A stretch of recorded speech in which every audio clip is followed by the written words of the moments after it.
every time I assign or agree to a description of what we call meaning in relation to a memory, I make an object of that memory. So, an example of this would be that I repeatedly experience from the time I'm born that when people refer to the body through which I experience life, they refer to it as a name. And as I agree to that, that name means or symbolizes or accurately represents this body, then it creates, in a sense, a point or a center around which, or an object around which other things can then accumulate, other things being other memories in association with what that word means.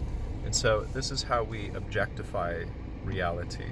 And it's useful in that we, have this mechanism that maps out our understanding of reality and how to move through it in a way that aligns with the objectives or goals or desires of these individual bodies. And then there's a risk that we, I think, almost without exception fall into, which is that through habit we come to associate with that map as if it were, or the objects that make up this map, as if they were in fact the reality that they represent. The symptom of this is that we do not feel complete. We do not feel satisfied because we do not feel connected to the feedback in reaction to the objects that we respond to. In the sense that if I have a thought object of what it means to be happy, and that idea and the word that represents it has accumulated other ideas that represent this ideal of happiness, I can then compare that to the thought slash word object that is, or representative of me, which is my name, and I can see that there are discrepancies, and I feel compelled to move towards and to connect with this other object.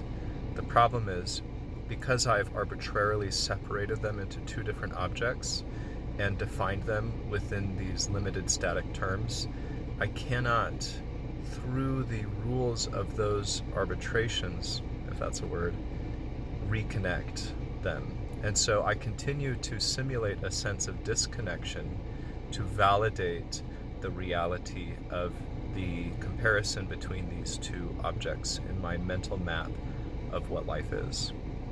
And so the solution isn't to figure anything out or to deconstruct or to respond to even what these objects of mind suggest. It is to stop treating them as objects and relegate them back into simply being a mental map that is used as reference for the sake of communication with others where no other form of communication seems to be possible. And so the symptom of doing this correctly is that there will no longer be a sense of desire that feels like without the completion of that desire, one is incomplete and therefore is not ready to let go of life, of that desire, of whatever circumstance appears to be moving them towards that desire. And the byproduct of this holding on is that there is a continual, you could say, strategizing of mental chatter in relation to this idea. And so that constantly shifts and changes because we have a huge accumulation of different thought objects, but all of them accumulate in reference to what am I and what is this before the thing that is not I, or what is the thing that is not I, rather. So I hope that's not too convoluted to make sense of. So the solution again is to not react. And reaction can be defined as a tensing up in order to acquire pleasure, or a tensing up in order to escape pain, fear, and hope. Hope tenses you towards or creates tension in the direction of what is hoped for, and fear creates tension in an attempt to move away from what is, well, the pain that is the object of that fear. And so it's not that you don't make physical movements to move towards what you want and away from what you don't want. It's that as those movements are being made, there isn't a mental reaction that creates a sense of tension along with that movement. So instead, what would happen is you do exactly what you would normally do in life. There's no quote unquote morality to be applied to this situation. And instead, you relax in every single moment in response to every single thing. There's a movement of the body towards or away from, and at the same time, there is a relaxation of the body while this is happening. And as this relaxation occurs, it is signaling that there is not a sense object, or rather an object in this mental map that has tangible reality, that then creates the perception and sense of disconnection from it. Because the connection is always there. It's even if it's mediated by other appearances. Like, I'm connected to the trees around me by the air we breathe. They're exhaling oxygen, I'm exhaling CO2.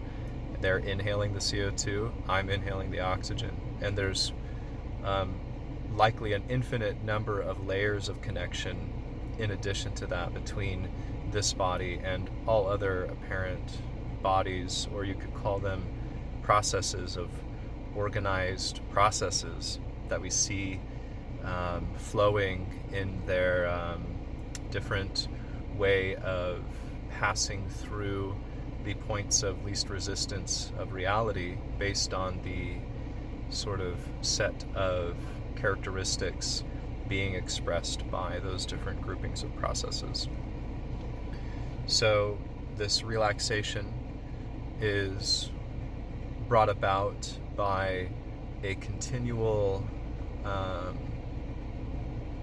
implication or applied sense of okayness, that it's going to work out, that it is working out. Whatever word-based representation of that sense of relaxation in the moment or relief you need to conjure up to identify the sensation or the activity that those words represent that creates that authentic experience of letting go or relaxing in reaction to everything, which would first be perhaps a conscious response until you habituate it, and then it becomes a reaction. So the other side of this would be to continually objectify all thoughts, in the sense that you notice that you are able to observe the thought and it is not you, and so it cannot be relegated as a part of what I use to say this is what I am, because what I am is the one thing that is present in all of my life experience. It is the stability of reality that could be given the most or could most accurately be prescribed the word or description truth, because it's what remains when all else changes.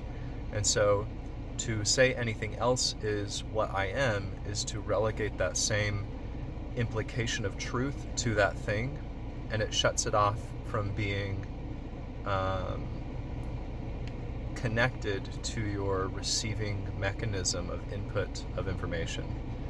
So there's a lot more I could say about that, but the basic idea, and there's a lot of different systems in different spiritual or mystical or religious traditions that have different ways of describing this, but basically it's to invert your attention away from all objects, in the sense of your attention doesn't occupy them as if they were the source of it. Instead, it is observing them, recognizing, or in sort of a context of recognition that what is observed cannot be the thing observing. So I don't know how much sense this makes, but this feels like the thing that, as best as I can at this point, captures what is most helpful to develop one's own comprehension of, with their own way of seeing it, their own language, their own understanding of it through discovery, experimentation.